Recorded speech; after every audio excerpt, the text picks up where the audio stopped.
podcast of the week is Douglas Murray on the Winston Marshall Show. So, Winston Marshall is a former British musician turned intellectual and has a new show. And for his first guest, he brought none other than the amazing Douglas Murray. Murray is literally the James Bond of the intellectual sphere. But unlike others who are known to destroying every woke snowflake standing in the way, Murray does the same, only he adds a charming, soothing British accent, and with wittiness sharper than the finest samurai sword made by Hattori Hanzo. I want to hear Queen Rania talking about this as much as I want to hear Queen Camilla or Meghan Markle. I mean, it's pathetic. As far as I can see, you're very ill-traveled as well as rather ill-lettered and ill-spoken.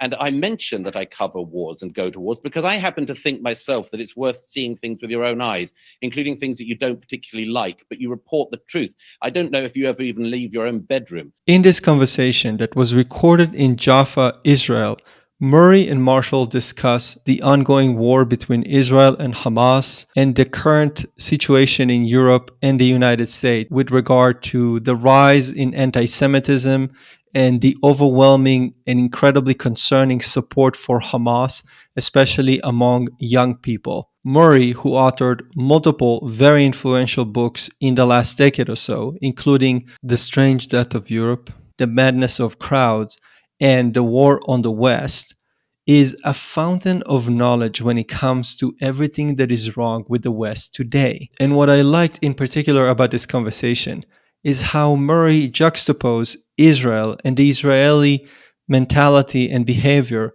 with the one so common in the West. Murray recounts a conversation he had with an Israeli friend. Like so many others, this gentleman thought that the younger Israeli generation only cares about TikTok, Instagram, and other insignificant things.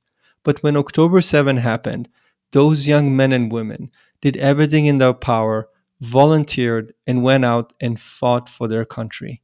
And Murray raises the question, will we do the same in the West? That is an extremely important question to ask. So I highly recommend you to listen to this conversation between Winston Marshall and Douglas Murray on the Winston Marshall Show.